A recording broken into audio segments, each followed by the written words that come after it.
Okay, Joe, we're officially starting the video. Okay. So where are you going? We're going to a women's prison based on your recommendation, because I have not been in this prison before, and you're the one that runs a prison in North Carolina. You've spent 14 years in maximum security prison. You know the world of the incarcerated and how to, help them, at least the ones that are helpable. And we're here to learn and explore. And you tell me what's going to happen. Have you been to prison before? I've been to prison, but not not as an inmate, and certainly not for anywhere near the depths of going and talking to the prisoners and groups like you have. So the best that my involvement's been is genius recovery content and stuff, and learning and sharing from our members as a result of you getting it into the prisons. So now, how do you feel about going to prison today? I mean, I'm looking forward to it. I mean, look at it out here. That's it right here.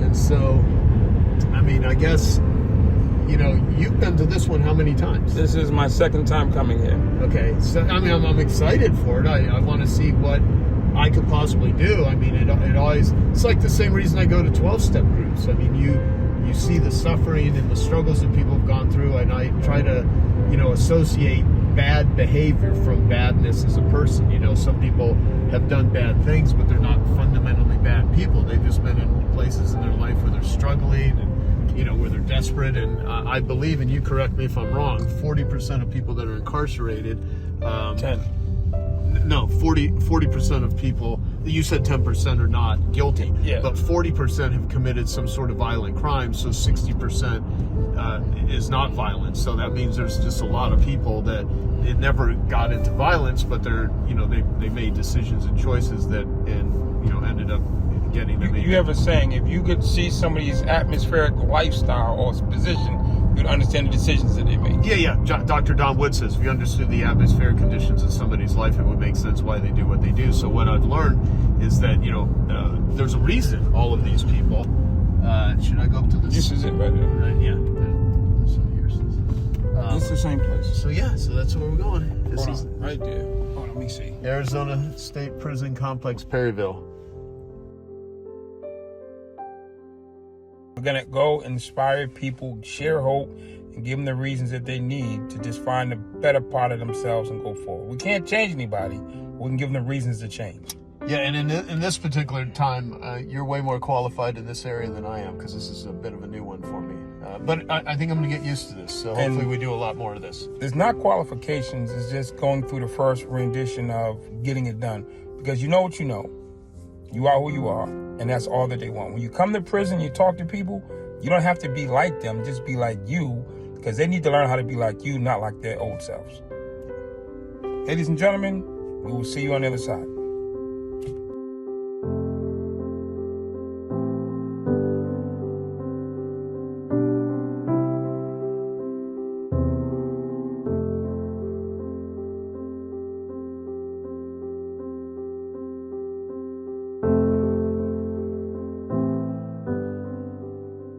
Ladies and gentlemen, it is your host, co-host, Andre Norman. It's a Genius Network podcast. We're coming back to you for 2024 and beyond. And today, I'm here with my brother. So, none other than Joe Polish. Great. Are we recording? Because that sounds actually pretty professional. If it is, we're just going to roll with it. So this has been an interesting day. We spent almost 4 hours speaking at Perryville prison, women's prison, the only women's prison, I believe. In Arizona. Yes. Yeah, and that was your setup. We'll give a little bit of background for people that don't know who Andre Norman is, what we were doing there. But first time I ever did anything like that, where I went and spoke to the inmates, and man, you said, let's bring Genius Network into the women's prison. Second time that you've been at this particular prison, because you are involved in over 650,000 tablets that are in prisons in the United States. And one of the women had seen one of your videos, and I guess you said at the end of the video, if you want to see me come to your prison, then contact your caseworkers. See the caseworker and I'll come in. Yeah, and this woman did. And then the caseworker tracked you down, and they said, wow, you actually did what you said you were going to do, and how many people have come here and they never come back. And you said you would, and you made a big emphasis on it. And then I mentioned the Dan Sullivan referability habits, where if you want to have people refer you and like you, there's 4 referability habits. Do what you say you're going to do. Show up on time. You could say the show up on time first. Show up on time, do what you say you're going to do, finish what you start, and say please and thank you. And they're really simple. There's nothing rocket science about those, but put together, there are people that, show up on time, but they don't do what they say they're going to do. There's other people that show up on time and, do what they say they're going to do, but they don't finish what they start. So are they really doing what they say they're going to do if they don't finish it, right? And then there are people that do all 3 of those things and they don't say please and thank you. Or there may be people that say please and thank you. So you have to do all 4 of those, right? If you consistently, in order to show others that you respect them. And that's one of the many things that we discussed today. So I'd like to get into that conversation more, but for people that don't know who you are, in your background, I would love for you to share a little bit of your story. I can do it too, but I'd rather you do it. Yeah. Because I know your story quite well. We've been working together now for 5 years. Going on 6, yes. Andre Norman, Boston, Massachusetts, born and raised. It's a sad day. Our coach, Bill Belichick, of 24 years, has stepped down. I'm saying it's been a quarter century since we needed a new coach, but there's always going to be transition. Yeah. But real talk, grew up in the city, tough childhood. And I remember I was sitting in maximum security prison in solitary confinement for 2.5 years. And while I was sitting in maximum security in solitary confinement, looking at a brick wall, I said to myself, enough's enough. And I wanted to do something different. And I wanted to be successful, not just free. Because so many people just want to be free, which is technically the parking lot. I said I want to be successful, which means I never come back here. And I set a goal to go to Harvard University and become educated and successful. The world thought I was crazy. My grandmother, my father, my mother, my gang, everybody thought I lost my mind. In prison, daily, people snap. You might be there for 5 years, 10 years, 30 years, and just one day, your brain can't take it. It says, I'm never getting out of here, or this is never getting better, and you literally snap. I've seen people just lose it, and they become like they're on meds. They just literally lose it, and they stop becoming themselves. Too much pressure. And when I said, I'm going home and going to Harvard, people thought I snapped. They say, man, Dre lost it. He can't take it no more. I'm in the hole for 2.5 years in the basement with no sunlight. They're like, Dre snapped. That was the word. Dre snapped. He's gone. Man, he's no longer Dre. He's talking crazy. What do you mean? He's talking about he's going to Harvard University. This dude can't read. He's a gang member. He stabs people. He's always in the hole. Now he's talking about he's going to Harvard. Man, he snapped. He's having delusions of grandeur. He's just gone. But I believed it. I didn't go crazy. I believed it was possible. I taught myself how to read. I taught myself the law. I went to the law library, taught myself how to actually fight my case. Started going to counseling and therapy. I went to NA and AA because all of my friends and family are addicts. I just worked really hard for 8 straight years. I overturned my case, and I came home. I walked out of prison about 10 o'clock in the morning, signed into the parole office, and then left there and went to the juvenile center. Because a kid had asked me, the same thing that lady asked me, will you come see us when you get out? Because I work with juveniles from behind the wall. So I went straight to the prison for the juveniles. Started working with them. And I did So same day, though. So you got out 10 a.m. and you go directly to... By 11:30, I was in the juvenile center. Wow. I drove from the prison to the parole office, from the parole office to the youth center. Did you have a car? Did somebody picked me up. Okay. They drove me from the prison to the parole office. I signed the papers. I came out and said, Dre, where you want to go? You want to go see your mom, see your girl, get something to eat? I said, no, take me to the juvie center. They said, what? I said, I promised the kids, and they used to come up to the prison, that I would come see them. Take me to the juvenile center. It's right in the hood. So I went over to the juvenile center. When I finished talking, one of the kids were like, will you come back tomorrow? That's all he said. Will you come back tomorrow? And the next day, will you come back tomorrow? And they just kept saying it. And I started to work with all the juvies. They asked me to talk to the girls. I started talking to the girls. I went back to my mother's church. I started talking to those kids with my old high school. Then some lady came and told me, she said, you won't help white kids. Why not? I said, white kids don't need help. They're fine. They own every damn thing. Then she said, no, it's not like that. All I've ever known of white people was Leave It to Beaver, Brady Bunch, 90210, Partridge Family.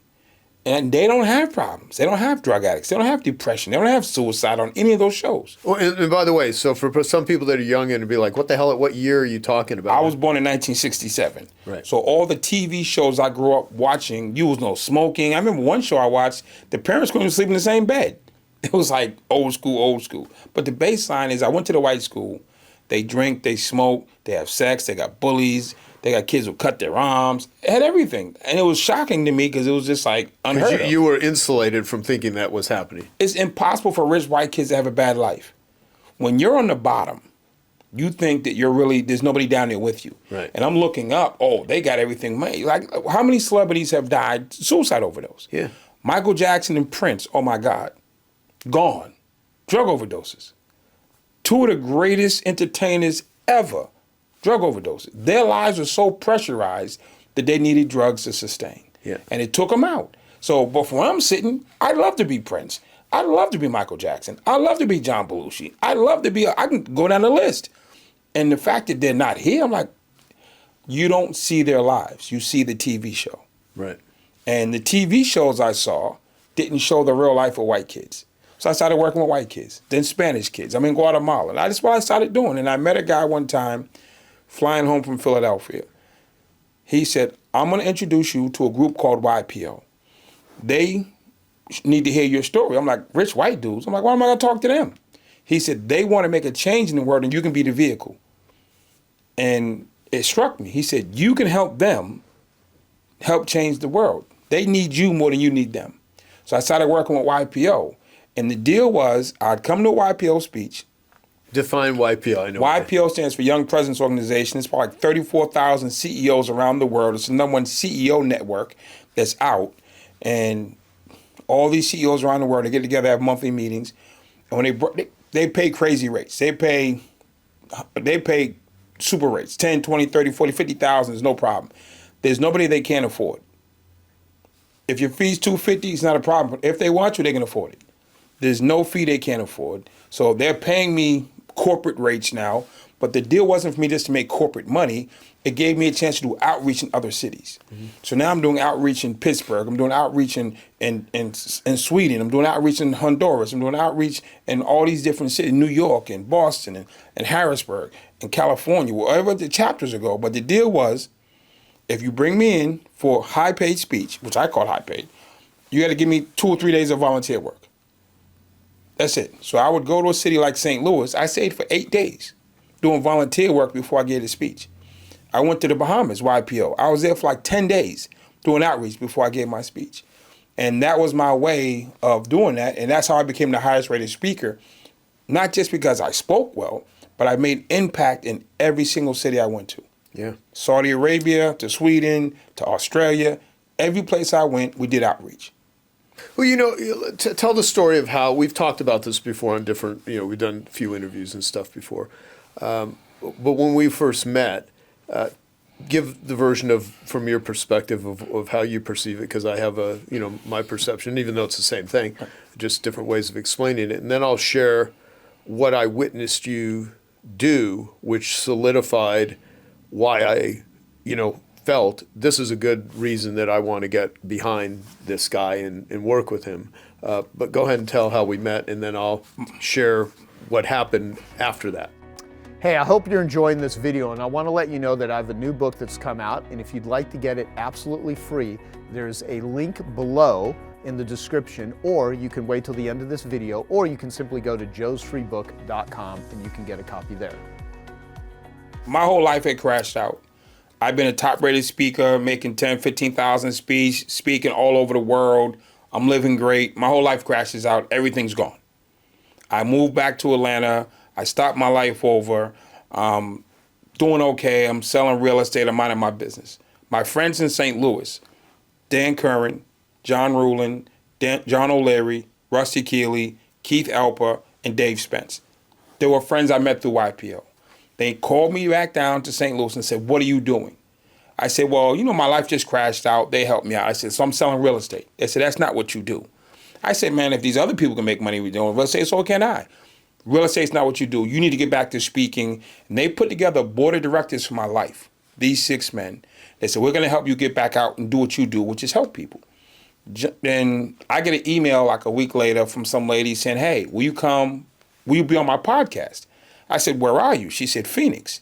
I said, well, I'll come to Phoenix and do it in person. She said, no, you can just do it on Skype. I said, if you're going to have me on your podcast, I'm going to come do it in person. So she said, fine. So I flew out here. We went out to dinner on a Monday. It was Monday. I flew in. I said, well, by the way, how did you find me? She said, oh, John Rulin sent out an email blast, and I saw you, so I reached out. So I took out my phone. I was like, yo, John, I'm here with your people. You know what I'm saying? We're about to do this podcast. And I sent him the video. He called me 10 seconds later. He says, I don't know that lady. I said, she said that you hooked her up. He said, no, she's on my email list. I said, what's that? He says, Dre, what are you doing? You flew to Phoenix to do a podcast? I said, yeah. He said, well, since you're there, I'm going to call all my friends and introduce you around and plug you in. I said, cool. He called a bunch of people. One of them was Michael Burnoff. He had never met Michael Burnoff, but he called him anyways. Michael Burnoff calls me and says, hey, I got a call from John Rulin. He asked me to meet with you. I don't have time. I'm in the process of starting. He was opening up his new office. He said, I don't have time. I'm super busy, but maybe next time. They're polite, you know what I'm saying, call. I said, no problem, brother. And before we hung up, I said, by the way, is there anybody I can help? I just had a sense to ask that question. He said, by the way, my wife's best friend's son is suicidal. I said, let's go. So we jumped in the car. I drove to Scottsdale. We go to the house. I talk to the kid 20, 30 minutes. He goes to his mother, gives her a hug, and says, take me to treatment. Because they couldn't get him to go. He goes to treatment. From that day to this, he's doing phenomenal. He's doing phenomenal. Then Mike did it again. We did it twice. He said, you got to meet my friend Joe Polish. I was like, all right, cool. But I'm meeting all kinds of people throughout the week. So we come down to Scottsdale, old Scottsdale, to meet you for lunch. You come in with your yoga clothes on, and I'm laughing like, who's it?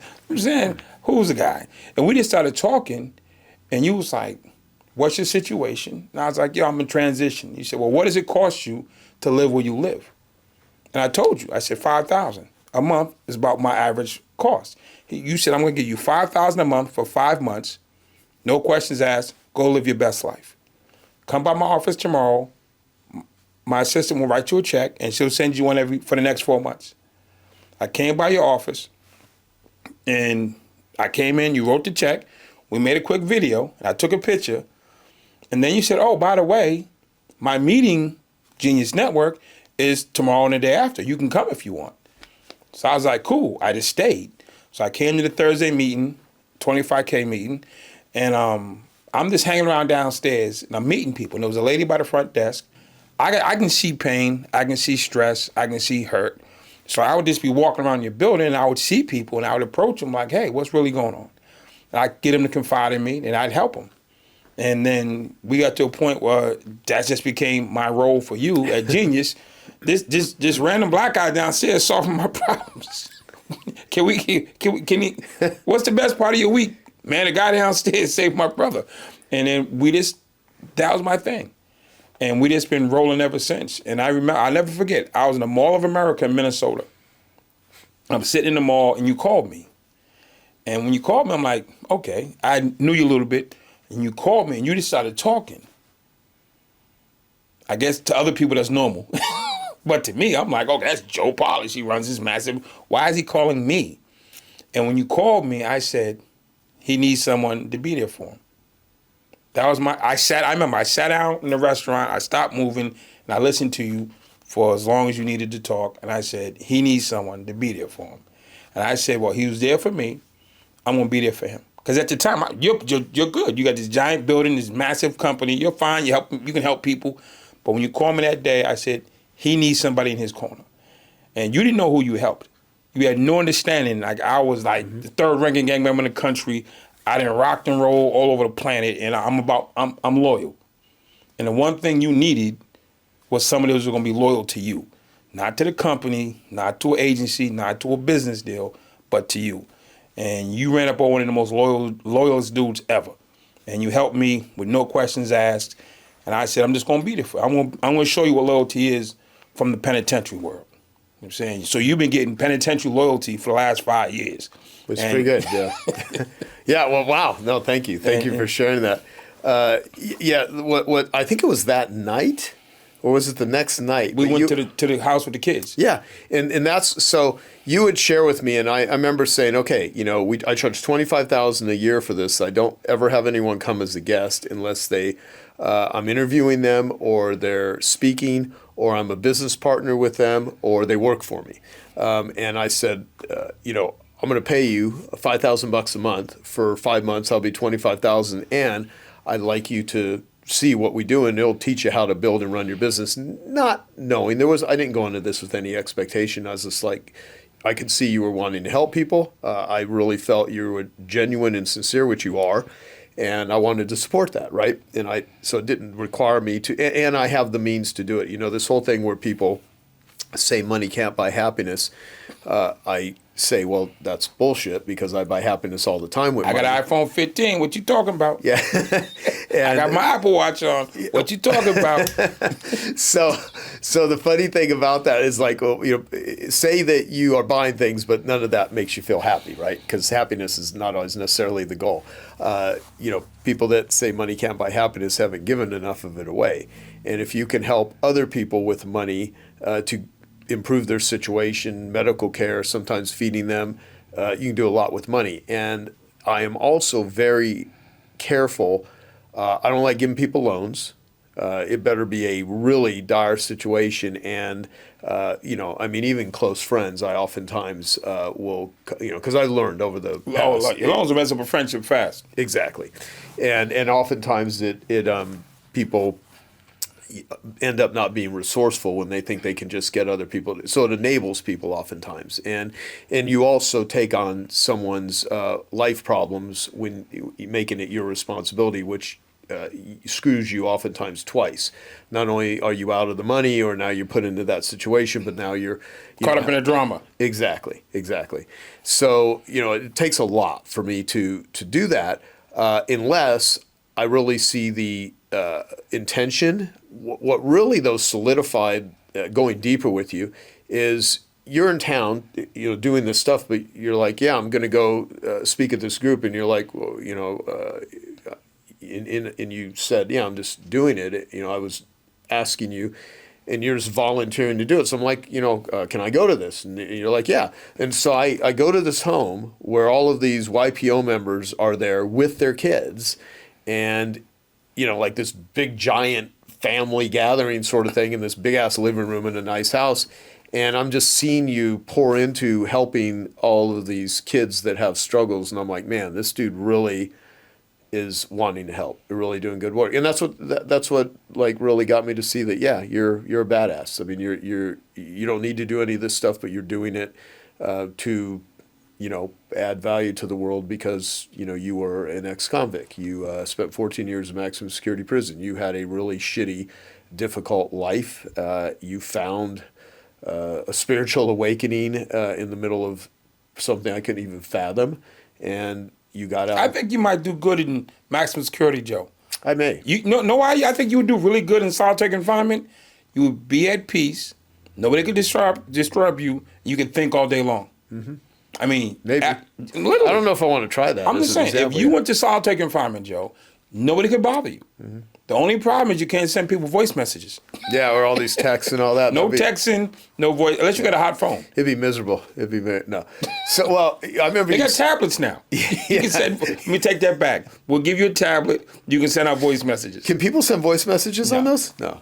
You can. I don't believe so. You can definitely send an email. Yeah. I don't think they can do voice messages yet. You can't record anything. Well, let's talk about that. So right now we're getting Genius Network and Genius Recovery, which is my addiction recovery foundation. Let me say this again. The tagline for it is to change the global conversation about how people view and treat addicts with compassion instead of judgment, and find the best forms of treatment that have efficacy and share it with the world. And so my world is helping entrepreneurs, connecting entrepreneurs. The main thing is connection, help connect people, and same thing with addiction recovery is to connect people with themselves. And because I believe addiction is a connection disorder, it is a response to pain, it's a response to trauma, it's biochemical, there's a lot of stuff. And so these tablets are the mechanism for the incarcerated and it's just in America right now, right? Right. Yeah. So there's 2.2 million people that are incarcerated in America. 25% of the world's prisoners are in America, so we're the highest incarcerating country in the world. And 600,000 get out every year, and another 600,000 go in. Thereabouts. Like it kind of balances out. 600 go out, 600 come in, 650 go out. They keep the numbers. They work it out. It's interesting. And when you say they, like, is this a coordinated, like, quota that some... It just works out like that. Yeah. I mean, we'll just call it fate. You know what I'm saying? That hypothetically, like 600,000 people leave prison and another 600,000 come back. Yeah, I wonder if there's some, bureaucrats somewhere that are doing KPIs to try to figure out how to, I mean, this is the thing about prison. The wardens, the director of commissioner, all the people who run prisons have nothing to do with the people in the prison. All they do, they receive them. They don't try them. They don't arrest them. They don't do anything. The prison just receives you. I'm not saying they give you the best treatment on planet Earth or the best food or the best medical care, but the prison itself has no factor with you going to it. That's the police, that's the DA, that's the judge, and that's our bad attorneys.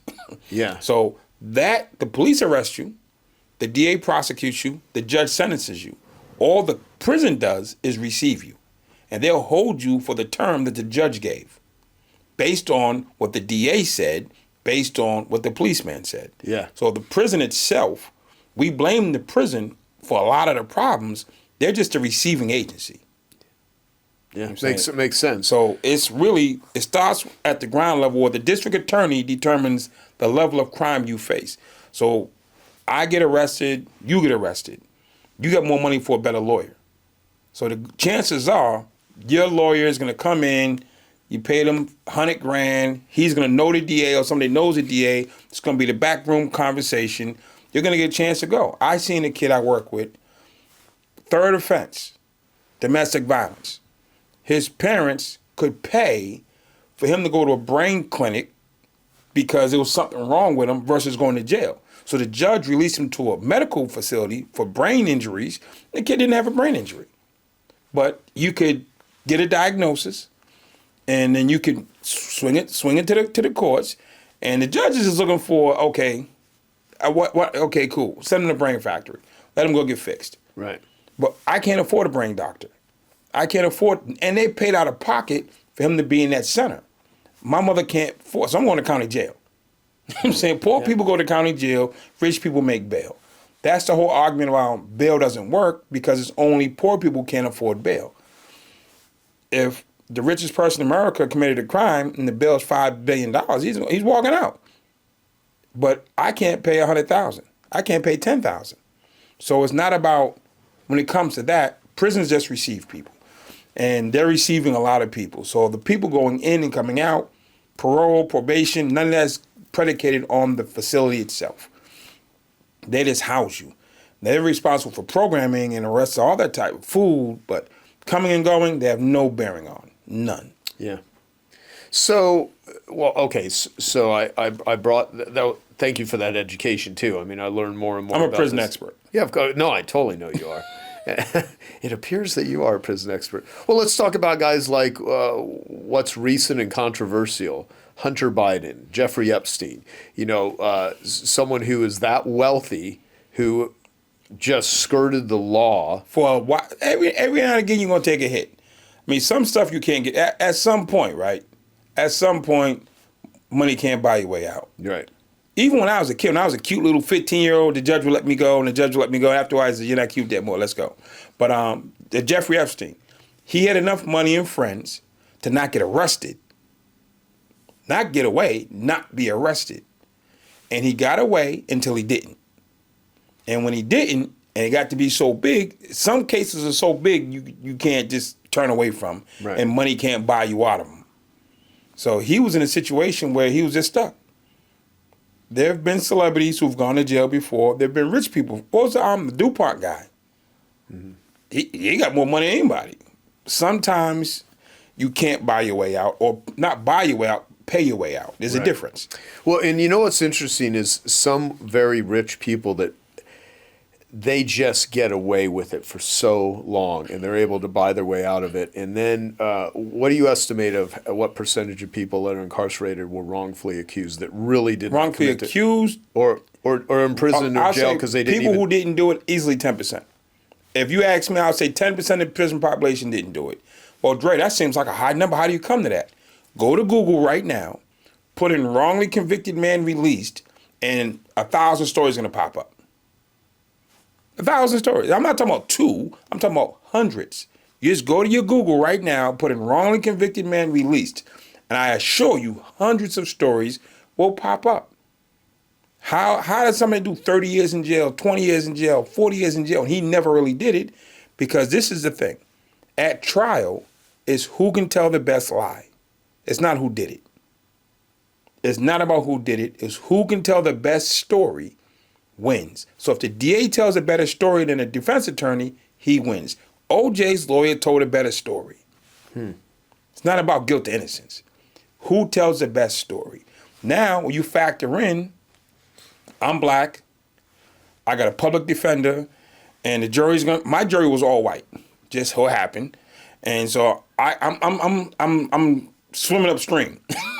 I'm trying to convince 12 white people that I didn't commit this crime against white people. It wasn't going well. It just wasn't going well. You know what I'm saying? So, and you get that, and the further back you go, 70s, 80s, it's getting harder to convict people of crimes they didn't commit now. But in the 70s and the 80s, and God forbid the 60s, being black was enough. Right. That's it. The DA said you did it. The police said you did it. There was a time people believed the police because they were the police. There was a time. Those days are over. But there was a time, if the police said you did it, that was enough. Wow. If a white person said you did it, that was enough. There was no more necessary to discuss. A white person said he did it.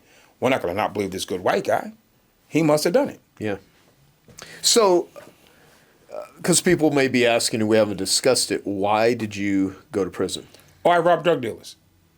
I actually did it. So, for the record, all the crimes I was charged with, I did. I robbed drug dealers. My father was a drug dealer. My stepfather was a bank robber. So I grew up to be somebody who robbed drug dealers. I deduce drug dealers were criminals. They had lots of cash. And for some strange reason, people think drug dealers were tough. You stand on the corner, you hand an addict a bag of dope, that doesn't make you tough. You just hand addicts dope all day long, that doesn't make you tough. So in the 80s, I used to rob drug dealers. And I got caught, and that's what I went to prison for. Did you ever, because there's a part of it could see like, well, that could be a justification because they're drug dealers. No, they had the money. But did you ever rob anyone else? No, I mean, I robbed a few people before them, but I finally realized it was a waste of time. They didn't have a lot of money. Gotcha. So you go through trial and error, you figure it out, okay, you sold some stuff that didn't really, it sold well, but it still didn't make no money. Yeah. So like, I'm not selling that no more. Oh, I mean, when I was a drug addict, I was a drug dealer because that's how I basically supported my drug addiction too. So I'm talking about now. Yeah. Since you've turned the corner, you've run some campaigns that weren't course. They were successful, but they didn't make any money. So I ran some campaigns that didn't make any money. That's like a different version in the business. You know, in the marketing world, we call it testing. In the real world, we call it failure. Yeah, I call it stick-ups. Like, damn. Yeah, Yeah, that's all you got. So no, I mean, I never robbed old ladies or corner stores or stuff like that. So when I was first starting out, I went with the people who taught me, and they weren't making a lot of money, but they taught me to hustle. Like somebody taught you. Dan Kennedy taught you. People teach. Actually, Gary Halbert taught me originally, and then I met Dan Kennedy through him. Learned a lot of stuff. The same way you learn marketing, I learned stick-ups. Yeah. People took me out and they showed me, this is how you do this. This is how you do that. It's a skill. You know what I'm saying? It's an actual skill. Yeah. How to intimidate somebody and to make you give them their money and the rest of that stuff. And once I learned the skill, I left the guys who taught me and went and did my own thing. Right. Yeah. And then it didn't work out. It was all good until it wasn't. Yeah. Well, what do you think you teach people now? I teach people now, my presence teaches you. My presence teaches you of possibility. The sheer fact that I'm standing up straight, I'm sound-minded, I'm functional, I'm efficient, and forget the fact that I'm helpful and positive, the sheer fact that I'm standing with a solid mind tells you that you can be great.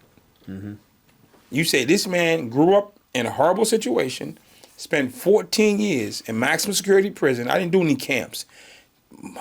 A lot of that in solitary confinement. And now he's actually walking around here functioning at this level. It seems impossible that you could go through that level of trauma and be normal. You went through trauma, but you're sitting here. And if you didn't tell somebody, they wouldn't know. Right. If I didn't tell somebody I'd been to prison and I was a gang leader and I did all this 8 attempted murder, they would never guess. Mm-hmm. There's nothing in my personality projects hostility, projects violence, projects incarceration, because it was a mindset. I decided I wanted to be a criminal, and my mindset was that of a criminal. You decided as a young man you wanted to be an addict, and you lived that life. And when you shut it down, I heard you say it today, you looked and you said, I'm enough. I'm not going to be shady. I'm not going to be a crook. I'm not going to be an addict. I'm going to be successful. Yeah. And when you make that decision and you believe it. Well, let me say this too, because just so in case that sounds weird to someone, I don't think I consciously said I want to be an addict.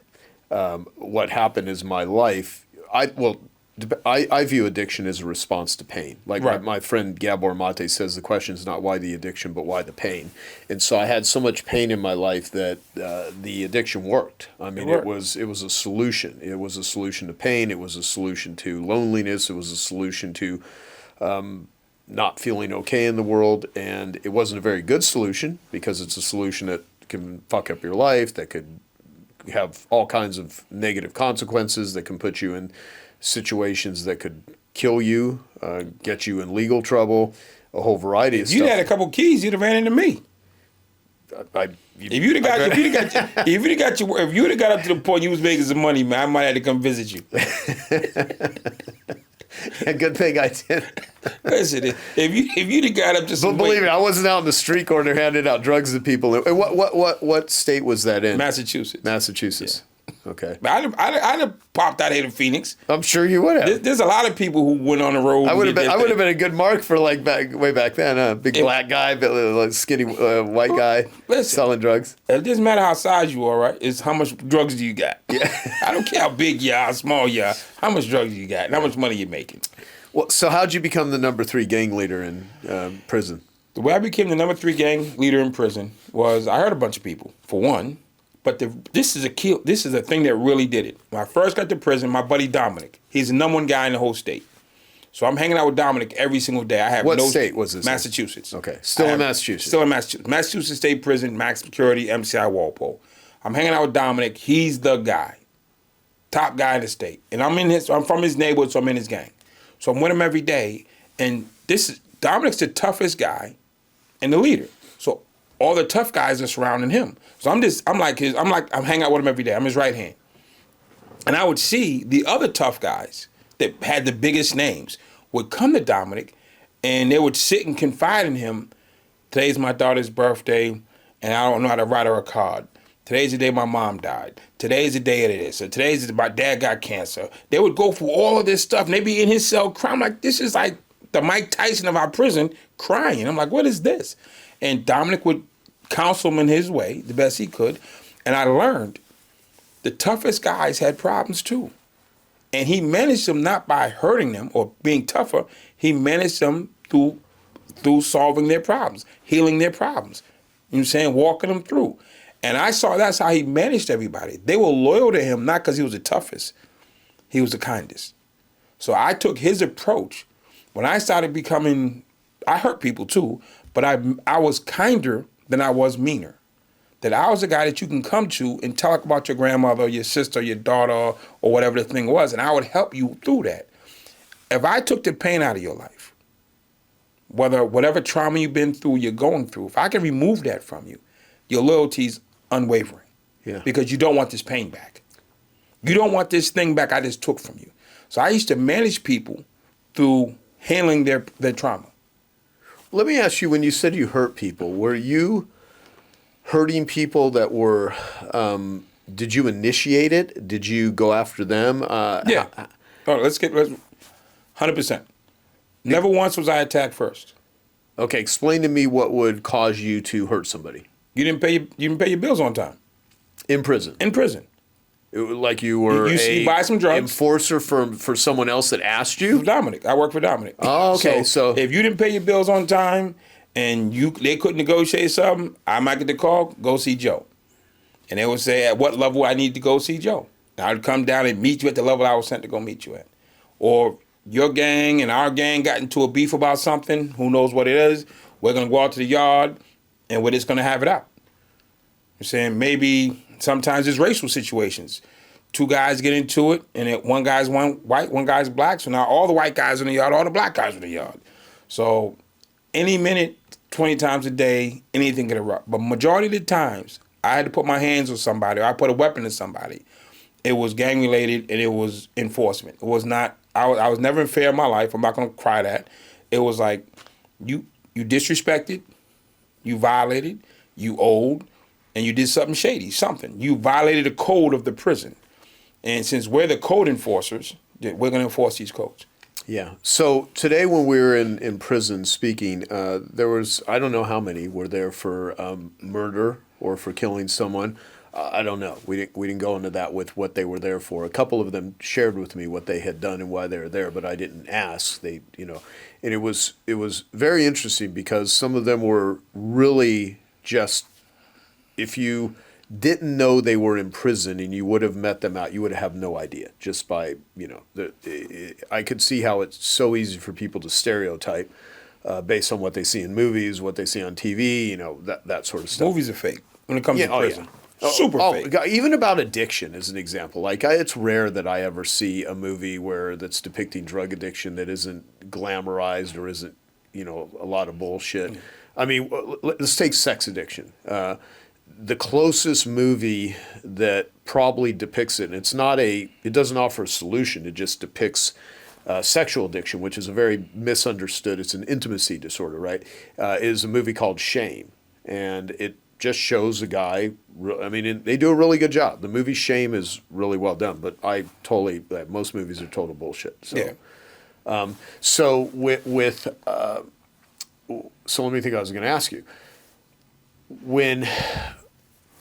And I asked you when we got out of prison, the different levels, minimum, medium, maximum security, when they're closed, when they can't go out. So, and you said, it's not about what they did, it's about how many fights they get in, about how violent they are. When you come to prison from the courthouse, you get arrested, you go to court, at some point the court sentences you 1 year, 10 years, 20 years, whatever the time, or life. In a women's prison, since there's so few prisons, there's only one women's prison in Arizona. So it's not like you can have 20 different sections. The men's prison is probably 30 of them. So you have 3 supermaxes, you have 3 maxes, you have 3 mediums. Women's all at one place. So they don't have the luxury of having all these extra facilities. So it's generally one level custody for the most part. It's like everything's like a medium. If you're doing life, if you're doing a year, you're probably going to go to the medium. And when you get short, maybe a year or 2 less, they'll move you to the minimum. To go to closed custody or max, you get a cause problem in the prison. Very rarely, if ever, will you come off the bus from the courthouse and because of your charge, they put you in max solitary as a woman. They're going to put you in general population until you show in here you can't be managed. So I went to prison. They put me in the medium. I got in a ton of fights. They put me in the max. I got into a ton of stabbing situations. They put me in supermax. I got in more trouble. They put me on a bus and shipped me to the feds. So it's what you do inside, not what you do outside. Gotcha. Because if that was the case, everybody with murder would be in the max. If you're in there, you're minding your business, and you're just chilling out, they're going to go about your business, the institution. So you were charged with 2 counts of attempted murder when you were in prison? I was convicted twice of attempted murder in prison. Convicted, okay. Yeah. So then what happened? They put me in they gave me 10 more years. They put me in solitary confinement. And as while I was in solitary, where sitting in a cell by myself for 24 hours looking at a brick wall, I finally realized that I thought I was winning. I believed that I was winning, that I was doing something great. I convinced myself that being the top gang leader meant something. And I had this great status and it was this mythical thing. And I just told myself all these lies and I was believing it. Then one day I realized that I was lying to myself and I was the king of nowhere. And that's when I had my little awakening and said, I'm the king of nowhere. And this is stupid. And I said, I want to do something different. But there was nobody around me trying to do anything different. So I had to go inside because I couldn't go outside. Yeah. So you said earlier, 2 years solitary confinement. I mean, what was the longest period of time with no sunshine or in a basement or very little whatever? I mean, I no. mean, for one, in Massachusetts, it snows. That's why you see me walking around out here in the t-shirt. You're like, what's wrong with you? Because this is not weather me. So from October to April, I stayed in my cell because I'm not going out in 3 feet of snow. I'm just not doing it. That's for one. And then probably just from God's being mad at me or me doing stuff, they locked me in my cell, probably like 15, 18 days. They would just close your door. I've had them times they just decided not to feed me, but it was never based on just picking my name out. I was a problem child. So I got problems thrown back at me. So I don't want to be like, oh, I mean, I kicked up dirt. And you kick dirt on people, they kick some back. I'm saying I've never been a believer of just because they're gods that they're not people. If you talk about my mother, I'm gonna jump on you. But because they're a god and I talk about their mother, they can't jump on me. So they get passive aggressive, or they get you on other people. I mean, it's just they're people. I'm saying I've never met so many people who expected higher from people who've never given higher themselves. Yeah. So I don't think you can be higher than who you are when I'm not. You were talking about Dominic, and he would cry. No. People would come to him, and they would have issues, and they would cry. Yeah. And it's like, these are the toughest dudes in the prison. These aren't just regular guys. These are like the toughest guys in the prison who walk around with the biggest names. And they would all come to him because he was a top guy. And they would be crying, and they'd be boo-hooing, and they'd be all this. I'm like, what is this? And I saw that everybody had pain. Yeah. And managing pain was the best way to move. Yeah. You know, what's interesting, because let me relate it into therapy, which I've done a lot of, men's groups, couples groups that I've sat in a lot, some that I've been in the groups, others that I have been assisting with, and many 12-step meetings. And, you know, I've been part of high-profile groups where Academy Award-winning actors and actresses, famous musicians, politicians, clergy, NBA players, NFL players. I just got FBI Most Wanted list. What's that? I got the FBI Most Wanted list. You were on there? No, I got those. That's who I do groups with. Oh, gotcha, yeah.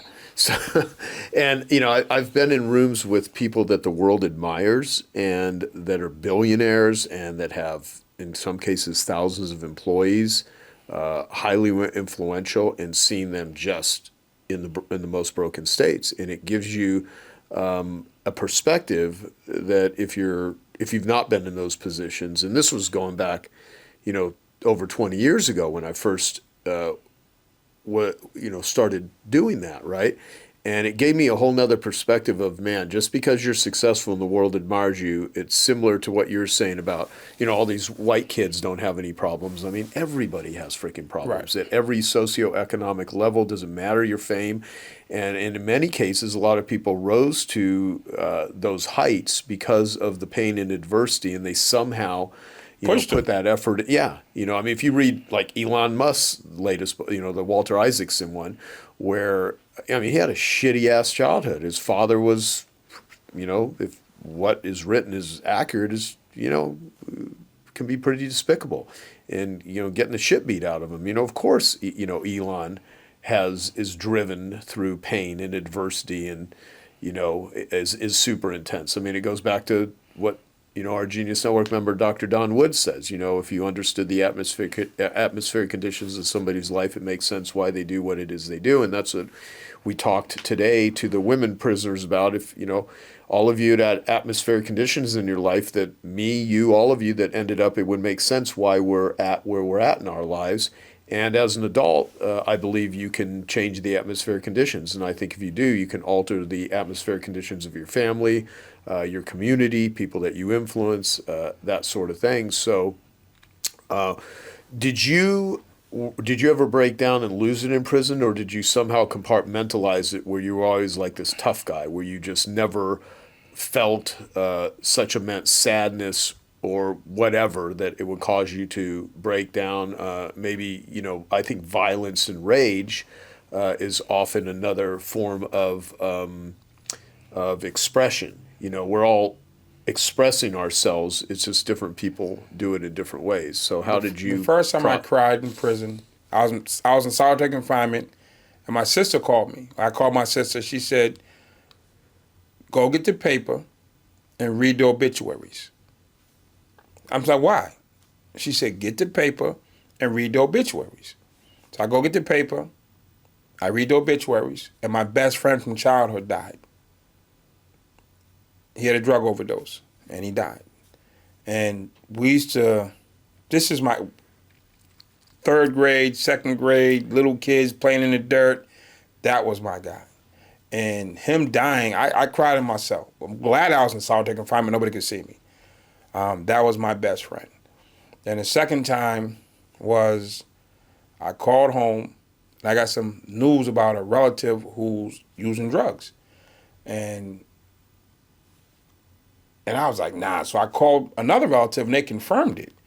And it just crushed me. You know what I'm saying? Because this is the person that was like my primary mental go-to. You know what I'm saying? In my mind, as long as this person's strong, I'm strong. And when that person was perceived to me, shown to be weak to drugs, I can't call you. I can't even think that I can call you. The thought of being able to call you gives me the strength to keep going, even if I never call you. But if I know that you're so messed up that I can't call you, then I don't have you to lean on even mentally. So my one mental crutch was gone. And I went back to my cell and I cried. And it hurt that not just my people are going through stuff, but that was my crutch. That was my mental anchor, and it was gone. And my best friend, gone. And it's just, those are the two times I cried in jail. When you were in your worst state, were you kind of hopeless, or you just didn't give a shit? I mean, I didn't care. I didn't know enough to be hopeless. You know what I'm saying? Because I thought I had purpose. I thought doing what I was doing was purposeful. I'm going to be the top ranking gang member in this state. And we have entrepreneurs who, you know what I'm saying, they think what they're doing is purposeful. They're neglecting their families, they're neglecting their wives, they're neglecting the neighborhood, they're neglecting community. They're just so driven that they don't realize the damage they're causing. And most of the damage I was doing was to myself. You know what I'm saying? Because I'm denying, I could have been home, I could have been doing 1,000 other things other than rotting away in jail, fighting with a bunch of other people who are rotting away in jail. And that's what that was. I was, as much harm as I did to other people, 10 times to myself. But once I got my life together, and this is what I tell the ladies when I go in, or the men, the more you've been through, the more you can help somebody get through. Yeah. So I'm able to like I said, my presence projects success, projects hope. So when they see me walk in, they know my story. You know what I'm saying? They know my trials, my tribulations. When I just walk in standing upright, they're like, we can stand up too. Because he's been through far more than we have. And if he's made it and he's come back in here, then we can do something similar, if not greater. Yeah. So you early on had serious anger issues. Super anger. I watched my mother get beat for years. So if my mother can get beat, anybody can get beat. Again, that's the atmospheric conditions. There's nothing bigger in my life than my mom. And I watched my mom get beat by my father for years. So to me, there's nobody on this planet that's off limits for violence. Nobody. And it wasn't anger. This is my communication style. Thanks, Dad.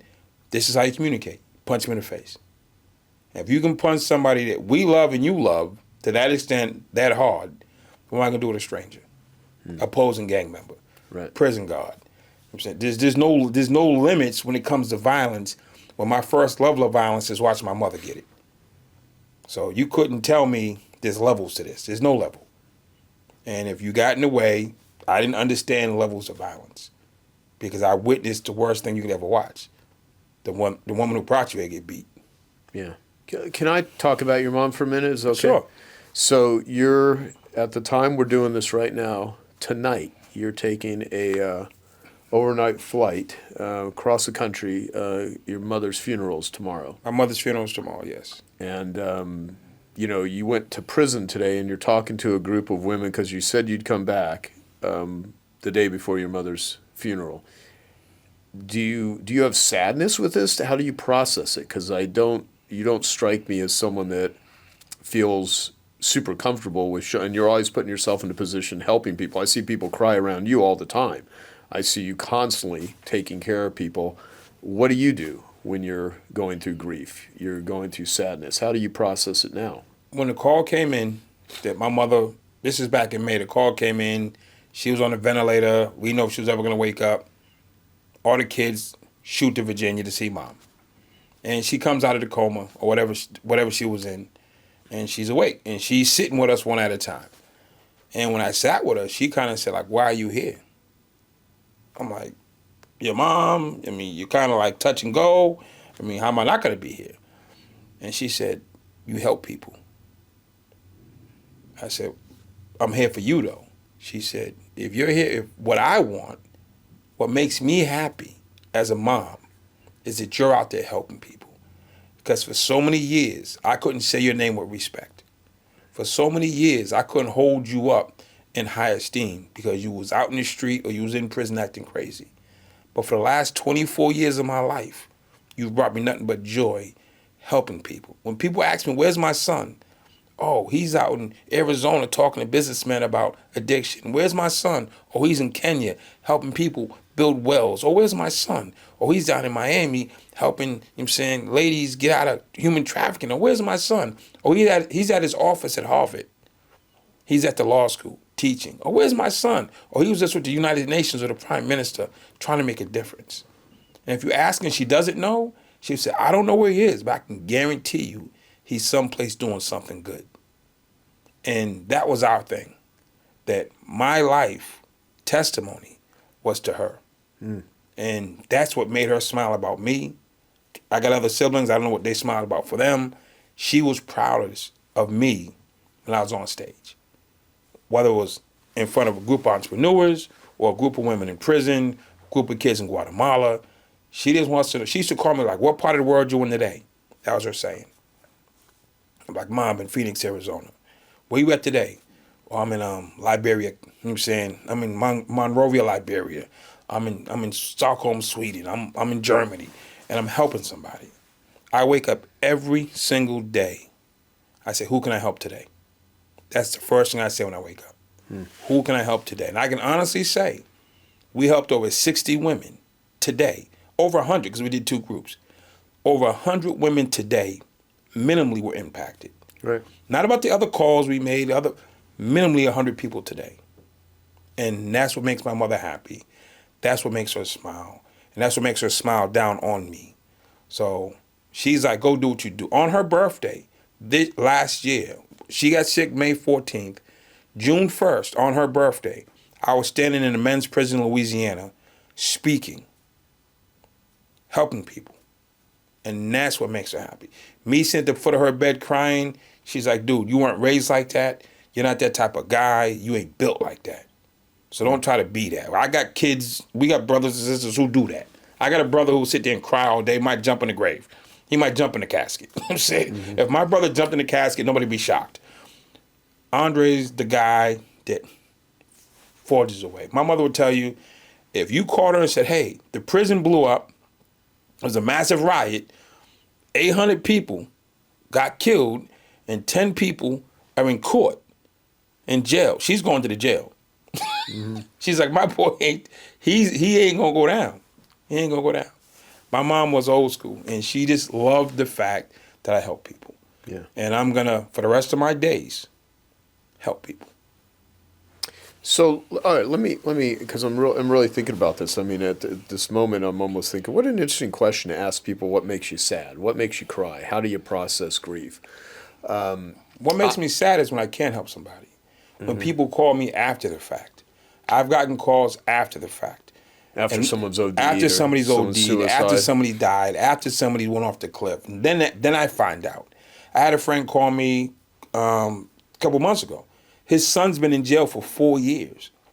But because, whatever reason, he was embarrassed, he's a super rich guy, he didn't call me. I'm like, dude, why didn't you call me? I've had multiple people let their shame or their ego or whatever it is not let them call me. I'm like, dude, we're friends. That hurt me that he didn't call me. Yeah. Because I can help. And he know I could help. He's known me for help. He's brought me to his city to help people. But when it was his kid, he suffered in silence.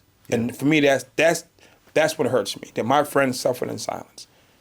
Yeah, I mean, I think where we have a lot of alignment is we're constantly trying to reduce human suffering. I don't often know where that comes from, like what creates empathy and what doesn't.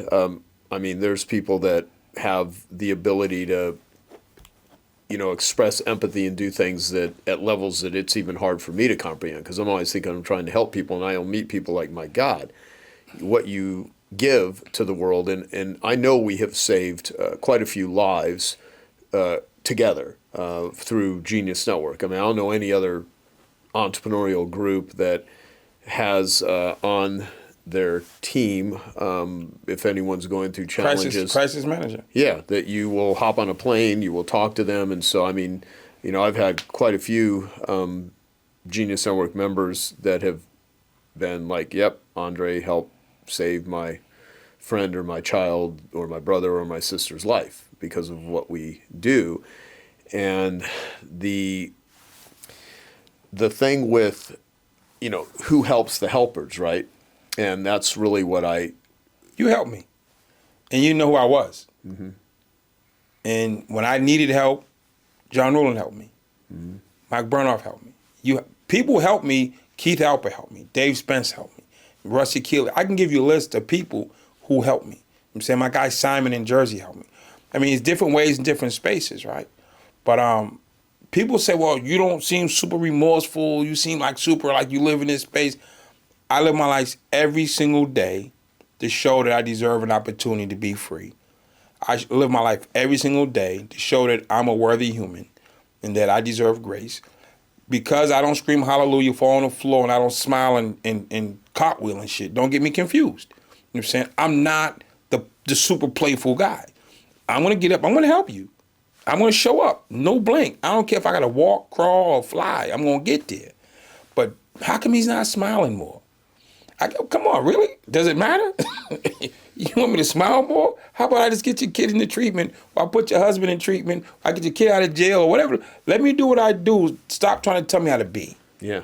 People try to tell me, well, you should do it like, if you did this more, or you put on a pink shirt instead of a black shirt, let me be me. People do that shit to me all the time, too. Why I gotta be what the fuck you want? Why can't I just be me and come help your ass? Yeah. Stop judging what I got on. Just let me come be me. Right. He doesn't smile enough. I had one lady say, well, he doesn't say hallelujah enough, so I don't want him over here. I'm like, what's hallelujah got to do with it? You got gang members out front shooting up your neighborhood. Let me go talk to them. Let me go talk to them and get them to not shoot your neighborhood up. And that's that. Yeah. But why can't you do it like this? You can't micromanage this. Right. Some things you can micromanage. When I go into the penitentiaries, when I go into the streets at night in these alleys, I got to be me. Because those people are hyenas. And they're sniffing. If they smell weakness or they smell that shit that's on you, on me, I'm done. Mm-hmm. I can't do it. I still got to be me because I deal with hyenas, lions, tigers, and bears every single day. And if I don't project to be or be one of them, I ain't gonna last. Right. So I gotta maintain my edge. So don't make me smack you. So after today, it's funny because we're gonna keep going back to not just the women's prison but other prisons, and I find it really beneficial whenever I always tell people, if you think your life sucks, put yourself in a situation just to be helpful to other people. I think it's one of the reasons 12 steps work real well, is if you can walk into a room feeling, hopeless, and there's someone there that believes in you at oftentimes when you don't or can't believe in yourself for whatever reason, and they encourage you and they give you some perspective, or they even just sit with you and be present. Because if you've ever sat next to someone that's dying and they're not going to get better, they are dying, the presence, just being with them, is oftentimes the best you can do, and a lot of them know that. And so there's, if you ever think your life sucks, and the way I say this, because when my life has sucked, if I can, create the wherewithal to just go and try to be helpful to someone whose life sucks more than mine, or is in just a different arena of sucking, all of a sudden I start feeling better. There's something counterintuitive and fascinating about being of service to other people. And when you feel like I do believe, the title of one of my books is Life Gives to the Giver, which is the joesfreebook.com. I'll have to put that in as a plug. joesfreebook.com. Life Gives to the Giver. Get it now. So, or else. Yeah, or else. We'll run your up life on is you. going to suck terribly. No, so life gives to the giver, and it takes from the taker. And one of the things is when you feel you've got nothing else to give, but you give, it replenishes you, with the caveat that you do it in a way that gives back to you. It doesn't drain you, right? And oftentimes it may feel like you're, if you're starving and you give away your last dollar, I'm not sure that's a little bit much. Yeah, self-preservation kicks in. Yeah, exactly. So I'm not suggesting being stupid about it in the same way that today I was talking. There were several of the women there that were like deathly afraid of public speaking. And what did we do? We had them come up and speak, and all of them did a great job. And man, what that did for and say, we're going to keep doing this. So this is just a start. So, and I said, do something every day that scares you, which is different than, I would say run out in front of traffic, and that's stupid. So there's a lot of things that people hear from motivational speakers or authors or people that are, telling them to go challenge themselves that, they're just not in the right place to be, they're being reckless. They're being, they're not being very thoughtful about it. However, when it comes to giving, there's a lot of pain in the world. And one of the things I say all the time is be a pain detective, find the pain and go and help reduce human suffering. And from a business standpoint, solving problems for a profit is the way that most businesses make money. And there's a lot of problems out there, and there's a lot of pain out there. And if you can solve those, that's very powerful. So what I wanted this conversation to be with you here today is a starting point. This is going to be one of many conversations, I believe, unless we decide later that that was a waste of time, we shouldn't have done this. Never that. Yeah. But we got here. The one question that got us here.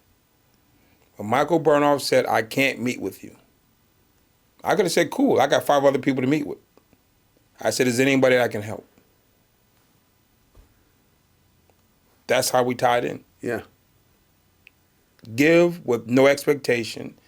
Be who you're supposed to be all the time. And don't try to pretend. Just be you. Yeah. And that's where we came from. Is there anybody else I can help? Yep, totally. And now we get to help people together. You did phenomenal in jail today, by the way. You keep saying we spoke. We didn't speak. You spoke. I spoke a little bit. Yeah, I was speaking for a long time, and I had no idea what the hell I was going to talk. It was interesting, though. You know what, though? That's also putting myself in a, because for a while I was like, what am I going to possibly say to some of these women that are incarcerated? I set the tables up to make it look like Genius Network, and you kicked right in. You just need some familiarity. I'll share one of the things we talked about. So a couple of things. So Andre wanted me to do some of the tools that we do in our Genius Network group and in our 100K group. And so I did a shortened version because we didn't have the actual tools there. We were able to, some of them had notes, but then we're able to get little pencils and to hand out pieces of paper to everyone. So I had them write down 3 things, because I have a tool in Genius Network, which are the 10 coolest things about me, which is not about me, but about the people that are filling out the tool. And so what I do is I've had people that are multimillionaires that will sit there and have a hard time thinking anything highly of themselves because they are so immersed in working. One of the things we do in Genius Network is, have people look at their obsessive workaholism, right? The respectable addiction, workaholism. And so one of the things that I have them do is identify what's cool about them to help get them in touch with, they do cool shit. They speak different languages. So I had them, I had the women do that. And one woman was an equestrian trainer. One woman spoke 4 languages, singing, dancing. We heard a lot of different things of talents and things that they know how to do, creating art, encouraging people, like all kinds of different stuff. And then I had them do a hot seat. I had them do a hot seat, and then I had them identify a problem, challenge, or opportunity, and then get in groups of 3, and then have a dialogue. And man, there were women that have been there for years that have never talked to other people and didn't know things about them. And we had all of them talking, and I was like, oh wow, this is. And the thing that I think I enjoyed the most was, for one, it always is a perspective shift. I have a great therapist who writes the blog at Genius Recovery, geniusrecovery.org, which is our addiction recovery foundation, and it's an educational platform. And it's not written by AI. This is a world-class therapist, Ken Wells, that writes twice a week. He writes it, new blog, amazing. And he wrote a book called Dare to Be Average, which is, I told him it's not a great marketing title, but it's an amazing book. And he is a very busy therapist, much demanding. He's in his 70s now. Amazing, been doing it for years, great reputation, has helped so many people. And he'll go volunteer in a prison, has done it many times, for sex offenders. And just to, and I'd be like, why do you do that? And he's like, well, you can see yourself in other people. If things got so bad, where would you go? What would you do? And he doesn't get paid for it, right? And he does it just in a lot of people would misunderstand that, and they would have judgments about it. But do they do it? Have they ever tried it? Have they ever gone and put themselves in those sort of positions? And so for me, it was great perspective. But the other is, man, it just feels good to freaking help people, and it's. And I have the ability to do it. Some people in their lives, they might not have the time. They might not have the ability. They may, and of course I know you. The thing that's why I actually give them the 100K lessons, because so often, if not always, people in prison get trash. Mm-hmm. The trash training, they don't get the best of the. Genius Network is a premier mastermind group on the planet. I'm saying you're the most connected man on the planet. You're one of the top minds in this space. They don't see that. We don't see that. When I sat in prison, we get somebody come from the church and want to say hallelujah or pray for us. That's cool that you praying for me, but I need real functional application that I can live and grow my life on. So I'm like, give them the best, and sometimes you're gonna get the best. And people, I work for you now, chief of staff. Where did I come from? I came from there. So imagine if I'd have had the level of information that's available now that you're giving for me for 14 years. I'd be a monster. You know what I'm saying? So I had a CO tell me one time. Monster in a good way. Monster in a good way. Sometimes the worst can be the best if you just give him a chance. Mm-hmm. And he needs to add in the best information. Yeah. If we keep sending trash information into people who need it the most, what can we expect if you give somebody some low-level stuff, but a low-level response? You give those folks $100,000 trainings and concepts, and they're gonna respond. They're gonna eat it up. They all sat there. It wasn't one outburst, not one problem, nobody yelling. You had a ton of people in that room on meds. Mm-hmm. Nobody flipped out. Nobody spazzed out. They are hungry for real information. Yeah. And that's what you brought them today, and you blessed them. Yeah, it was good, and because of you being in charge of getting content on 650,000 tablets, that is their communication access to the world. Yeah. And we talked to them. You can watch movies, you can look at games, TV shows. They want content. Cameron Herald got on, sent a training for the ladies and the guys in jail.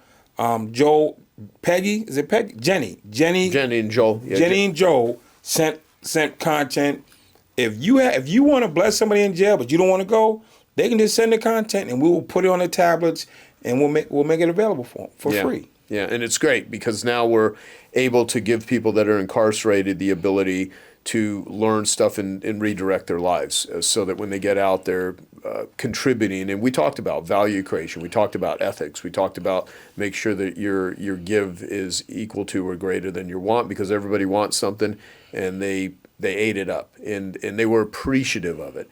And there are a lot of people that, are not in those situations that they don't have the contrast. They don't have the comparison. So I think it was awesome. So with what do we need? What else do we need to share today? Because we're there. So, ladies and gentlemen, this is Joe Polish, and Andre Norman, coming to you live, Genius Network 2024. There is no other. There's no substitute. There's no substitute. There's no side chicks. There's none of that. There's only one, the leader, the king, the prince. It is what it is. You know what I'm saying? So, ladies and gentlemen, tune in, because we'll be back. And, well, this doesn't fit me. Well, this isn't that. We know that you're smart. And if you're smart as we think you are, you can draw the lines between what we said and who you are and what you're going through. And then you can level up and make your life better. Awesome. So on behalf of Genius Network, Mr. Joe Polish, Senor Andre Norman, we will see you again next week. What he said. Peace out. Okay, I hope you found that video awesome and useful. So if you want to get a free copy of my book, I want you to click here. And if you want to watch some more videos that'll be useful and awesome, click here. Go ahead. They're over here. Do it now. Come on. Thank you. Watch them.